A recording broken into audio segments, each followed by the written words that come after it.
Now, the last thing I'd like to talk about tonight is the embezzlement at City Hall.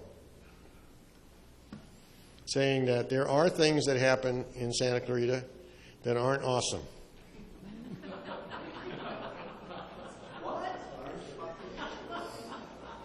I know you guys find that just unbelievable, but that is true.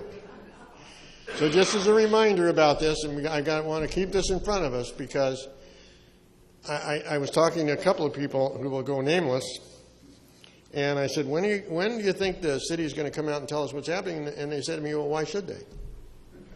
Well, because it's probably wasn't a good thing. Well, yeah, but why should they? They could just kind of let it fade away.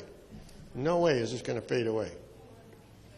So this is Mr. Rubira, an assistant engineer, an 8-year employee, who stole $531,000 over 4 years.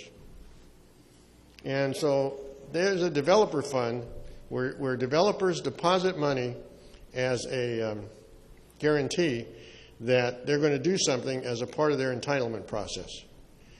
And when they do it, when they complete it, they get the money back. Now, you won't see that fund in the city budget because they've decided that the city budget that they produce every year only includes items and funds based on revenue. And they don't consider this revenue, so they don't include it. So you can't see it.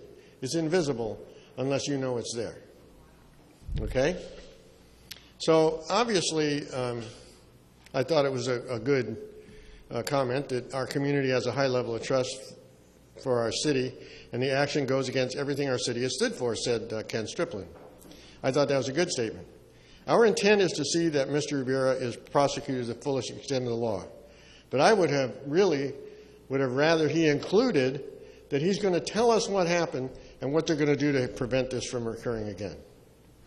So they put him on administrative leave, and I'm sure they fired him. But they did that according to law, California law. Okay, so that's the fund set aside to pay developers for additional work city requires. And our hero here, Rivera, took advantage of these funds by submitting bogus invoices or fake business names, then claiming the funds were owed back to the developers. And the amounts varied from a few $100s to $99,000. How in the world does an assistant, what was he? An assistant engineer request a check for $99,000 and it not be verified really well before it's signed? Okay? And the theft was uncovered after the sheriff's department received an anonymous tip. So I think it's telling that whoever it was that was tipping went to the sheriff's department, didn't go to the city. Obviously, to me, that says that probably thought the city would bury it. So Striplin tells us that the investigation is ongoing, and we will continue to do both a forensic audit and work with investigators. Okay. We will report back when the city has completed its investigation and releases additional information. I talked to them. I said, hopefully, the city of Santa Clarita is going to take this as a learning experience, determine the root cause, and implement appropriate mitigations. And they said, well, we're going to be open and honest in reporting the facts surrounding this case. Now, that happened the thing was first reported on May the 31st. How long ago was May the 31st? Month, huh? And, Mr. Keller was quoted as, we're in the business of public trust. And it's not consistent with our philosophy of service. And in a follow-up article, Gail Morgan said, KPMG is currently performing a forensic audit. We'll expect to have recommendations from them as a result of the audit to help strengthen our procedures. Did anybody read the Signal today? The editorial? There was an editorial on accountability. Huh? By the editorial board? No, it was someone wrote it, and it talked about it talked about what happens when auditors don't have independence, right? So if you have an auditor that you hired, to do a forensic audit, how much do you really think they're going to make public? You know, I spent 40 years in the military avionics business, and I was constantly under the scrutiny of government and other companies' auditors. And it's a good thing, because if you use that as a learning experience, you find out that, you know, there's possibility sometimes, yeah, you overlook something. There's also the possibility that you interpreted a requirement differently. And so you've got to go and figure out whether that other person's view of the world is the right one or not. But never, other than our own internal audits, did we ever hire our own audit to audit ourselves and say, oh my gosh, this is an independent audit. All right, so since that time, I said not one word has come forthcoming about the status of this investigation on July the 12th. And Strickland said to me, oh no, we talked about it all at the last meeting.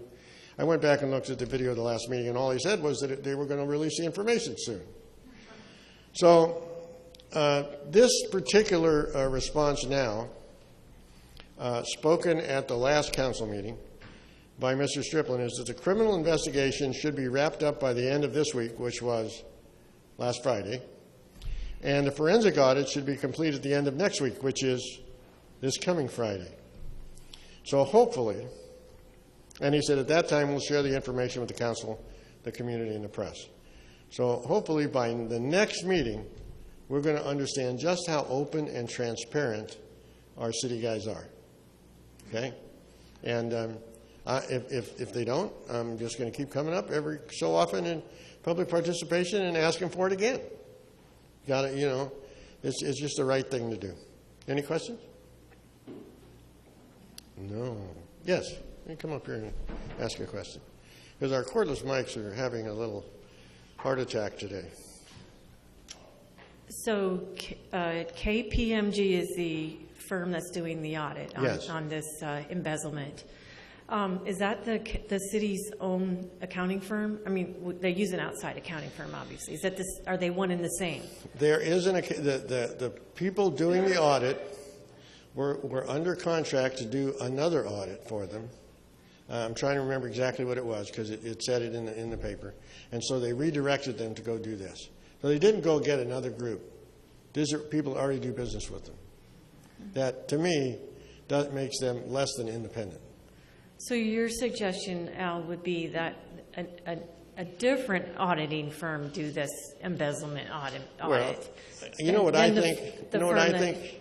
I think if within a day of finding out this happened, they couldn't have figured out what the problem was of having somebody ask for checks and get them signed inappropriately. I mean, it's their processes, right? It's their processes. So, yes, I would think it would be far more appropriate if an outside agency that didn't get paid by them, because I started thinking about this after I read the editorial. We see all these yearly audits. Now, the yearly audits that they do are for accounting practices. That's all they're for. And that's KPMG that does that. And they do this every year. Have you ever heard them come back and say, oh, look at what we found, right? No.